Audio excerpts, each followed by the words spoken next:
Alright, if you were watching this, this is part 2 of electric fields.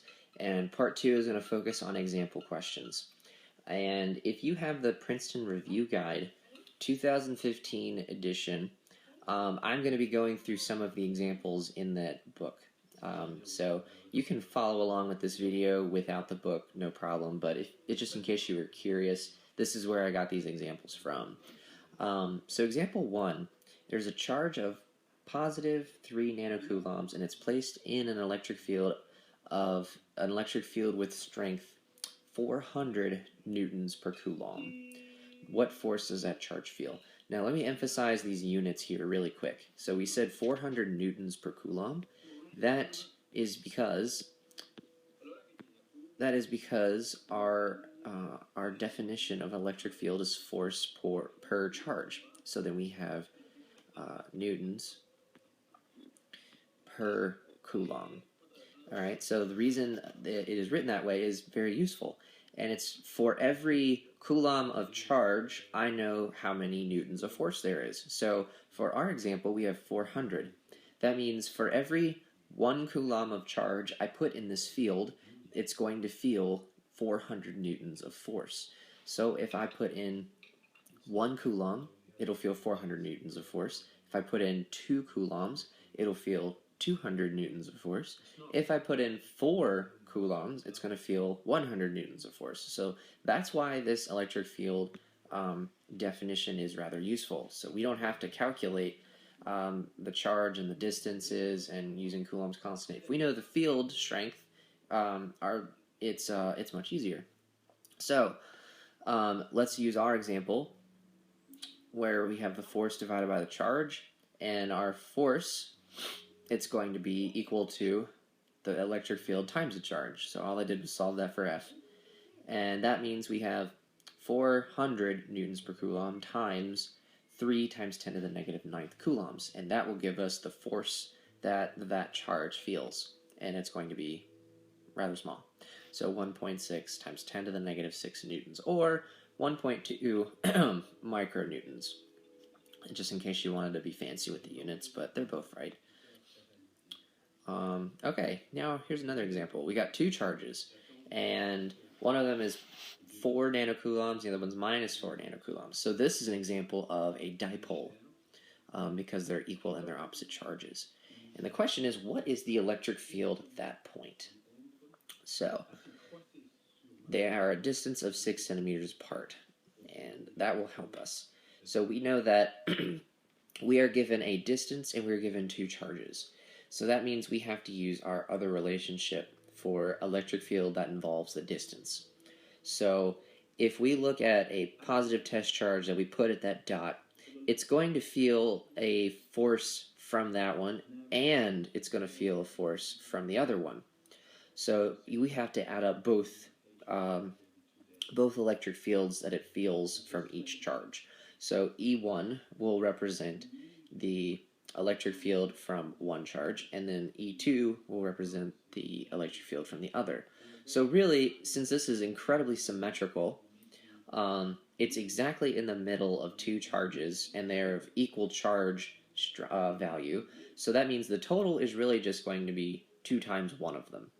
So Coulomb's constant times our charge divided by our distance squared. So one electric field plus the other electric field will give us twice as much.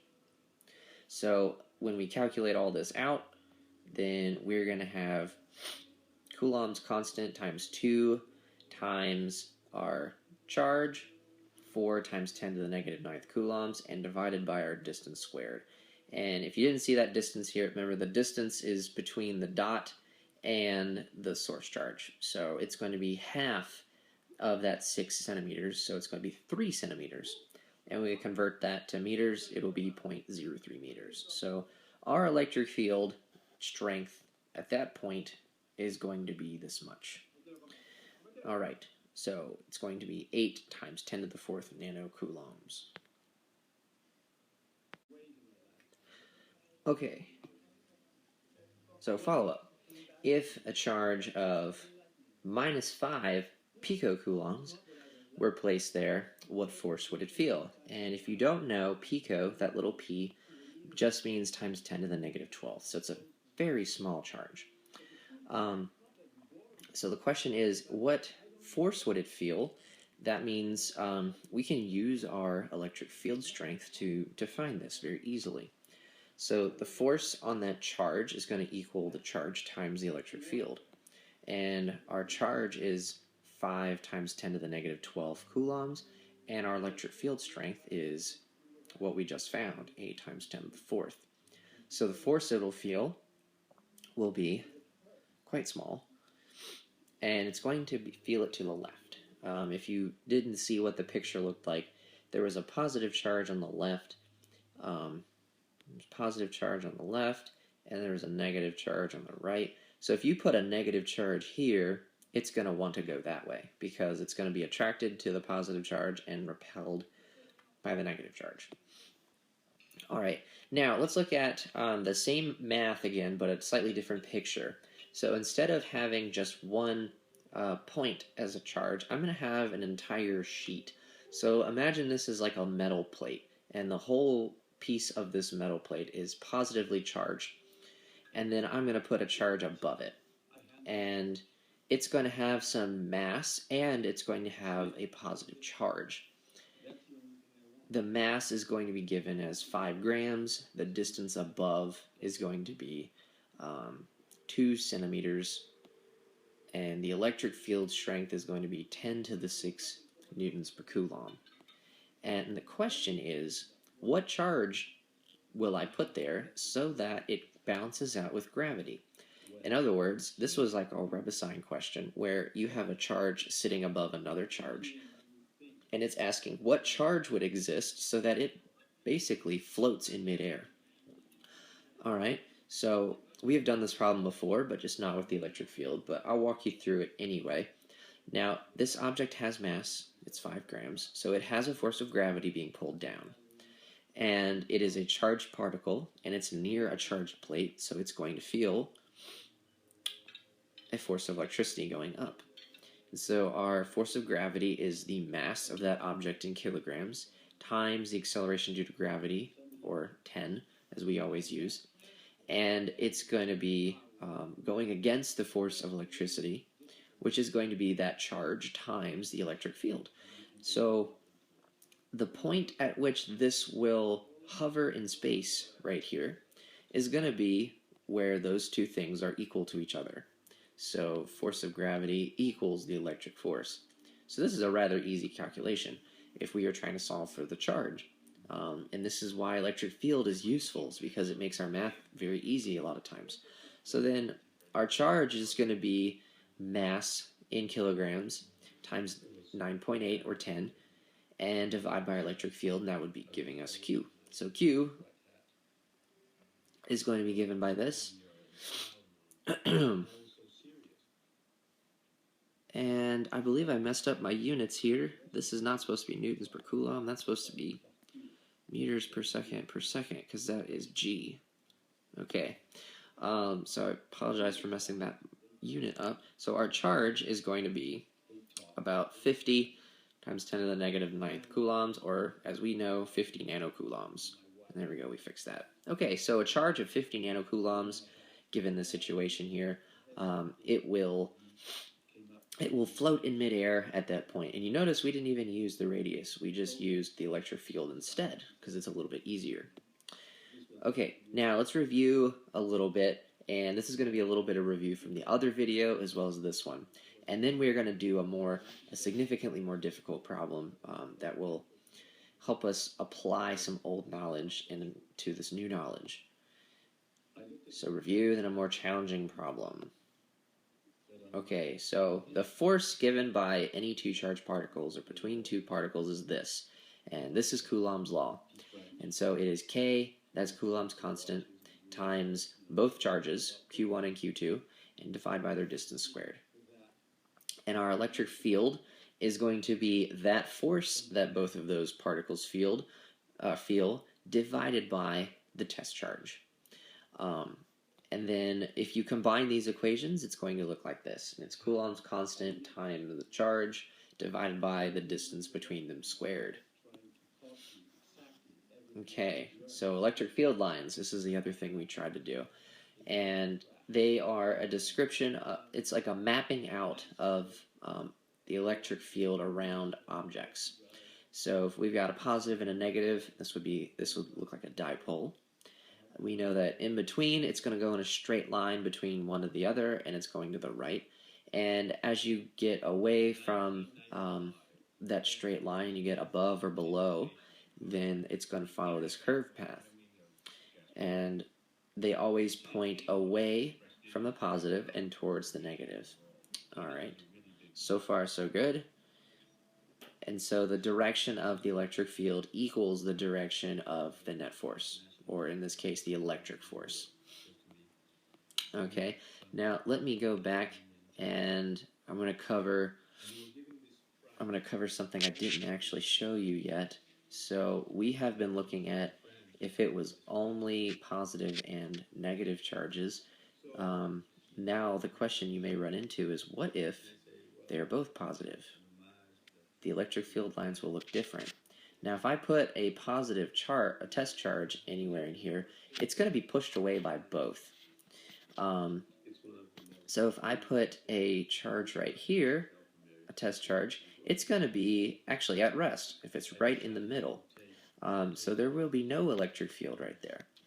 If I put a charge, let's say up here, right there, it's going to feel a very strong force that way and a relatively weak force that way.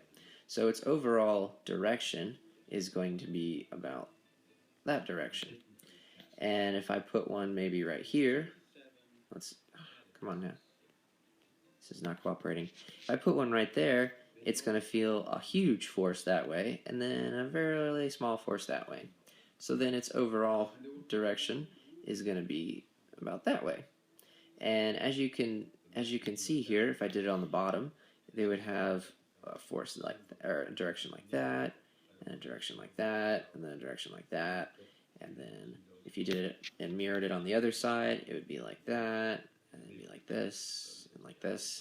And as you can see, it they kind of run into each other and push away from each other. So if I drew out what the lines would actually look like, they would be pushing away. So it'd be like this. And it would curve down and then curve out like that, because it's going to try to get away. Alright, like that.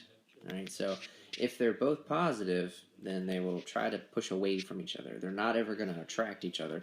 So if you think of a charge that you put right here in the middle, like right there, it's going to feel no electric field because it's going to be negated completely by both charges. Okay. Now let's go over some of our terms to make sure we're all on the same page. Charge is the amount of electrons and protons in an object. It is a property of matter, just like mass. So an object can have both mass and charge, and if it does, then it can feel gravitational forces and it can feel electric forces. Q is our variable, our general variable that we use when we put this into an equation and do math with it. Charge is represented by Q, and sometimes positive Q, or capital Q. It doesn't really matter as long as you're consistent. And then C, coulombs, is our unit for charge. Alright, electric fields / electrostatic forces. The force caused by a charged particle. So this is our electric force. They can either attract or repel. And remember, this is a force, so the unit is in newtons. Alright, so then electric fields is a new way to describe what's going on here. And it is the strength of a field with a given charge. So like we were saying earlier, it's like mapping out what the forces would look like and what directions they would go. Capital E is our variable when we use our equations for electric field. The unit is newtons per coulomb. Alright, now time for another example. We've got 3 charges, and this is going to be our last example, and it's going to be kind of long. So we've got an electric field of 20 newtons per coulomb, and it is constant. So anywhere between those two lines that I drew, the electric field is 20 newtons per coulomb. The distance between them is 30 centimeters. And what I have here is I have a proton, a neutron, and an electron. So proton, neutron, electron. And I'm going to ask a couple of questions like what the force will be, what direction it will go, and then we're going to use kinematics and find out how long it will take to get to one side or the other, or how fast it will be going. So we're going to first ask these questions here. So what will the net force be? What will its acceleration be? What will be the work done? What will be its final velocity? And how long will it take to reach the edge? And we're going to do this for all three of them, just as good review. So for each particle, so one at a time. So we know electric field is equal to the force divided by the charge. All right, so that will help us find out what the net force is, because each of those objects has a charge and it's in an electric field. So the force is very easy. So the force that the proton feels is going to be the charge of a proton times the electric field, and that would give us what the net force will be. So it's very small. But remember, this is a very small object, so it actually might be going very quickly. Okay, the electric or the force on the electron is the same exact way. It's going to feel the same exact force, but however, they are opposite signs in terms of charge. So one is going to go right, and one is going to go left. So the electron will go left, and it's because the positive plate's on the left. And then the proton will go right because the negative plate is on the right. Now what about the neutron? Well, the neutron doesn't have any charge. So charge does not affect a neutron because it is neither repelled or attracted to either of the plates. So its net force is 0 because it has no charge. Check. Alright, now acceleration. Now from this point on, this is easy. This is all review. We know what the acceleration is because we know the net force is what we found. So the net force divided by the mass of that particle will give us our acceleration.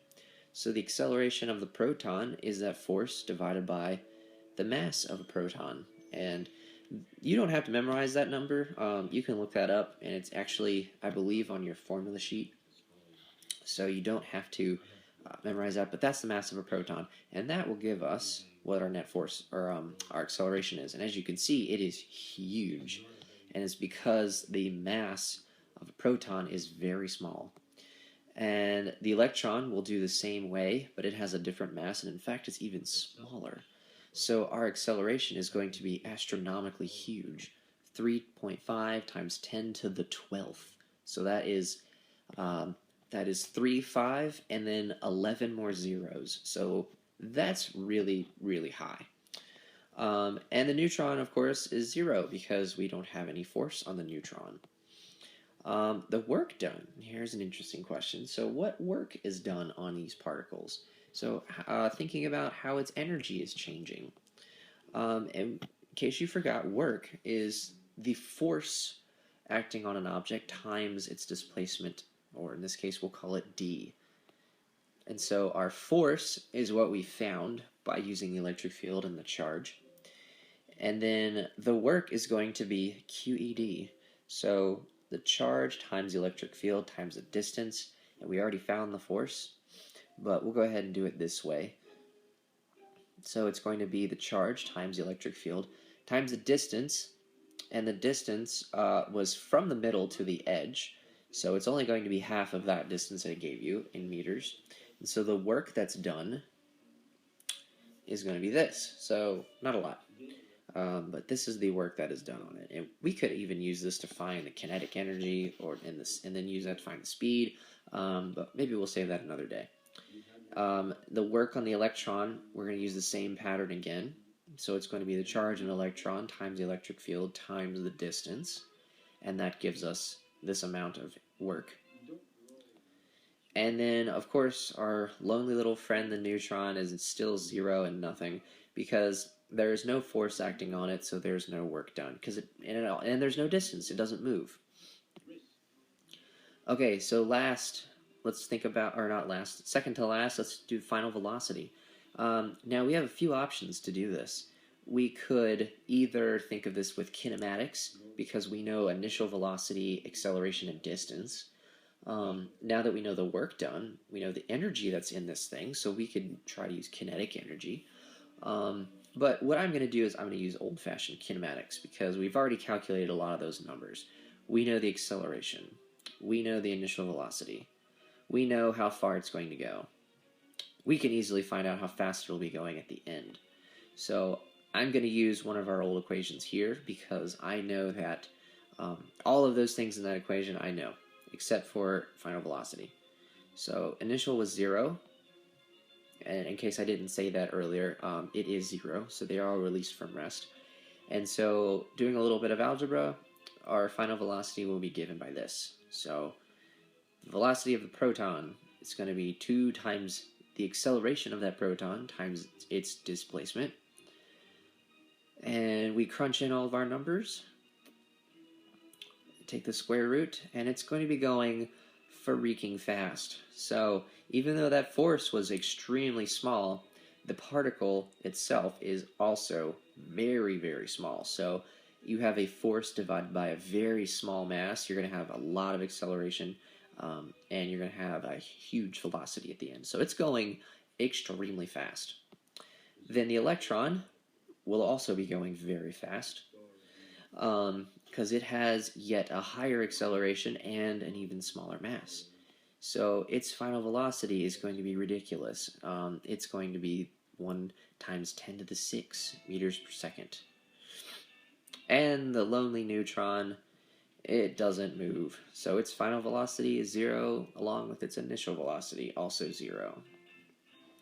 Now let's think about how long it's going to take. So this will be our last example. Now I'm going to use kinematics again, because I know the final velocity, I know the initial velocity, I know the acceleration, and I want to know the time. So that's easy.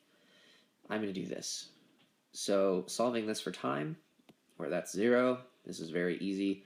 Velocity, final velocity divided by the acceleration gives us our time. So this is the model we're going to use for all 3. Alright, so the proton, we're going to get a time of this very, very small amount of time. So it's almost instantaneous, it seems like, because it's a tiny fraction of a second. And we're going to do the same thing with our electron, and it's even quicker. So it almost seems like it's there in less than a blink of an eye. I guess you could Google how long it takes to blink your eye, and you can compare it to this and see if it's faster. But that's only if you're curious. And the lonely neutron actually takes an infinite amount of time, because it doesn't ever get there. So it's going to take literally forever to get there, because it won't ever get there. Also, you can think of this as it's really undefined. I know this is some math hand waving, because really what you have is you have 0 divided by 0. I know that's a no-no in math, but whatever. You can think of this as just an infinite amount of time, because it's just never going to get there, and it never hits the plate. Alright, that is everything. So that's electric field, a little bit of review from Coulomb's law, and a little bit of review of kinematics. So we are wrapping up towards the end of the year now, where we're going to start reviewing more for the AP exam. So you're going to see a lot more questions where you have to pull from old topics pretty often. Alrighty, that is it.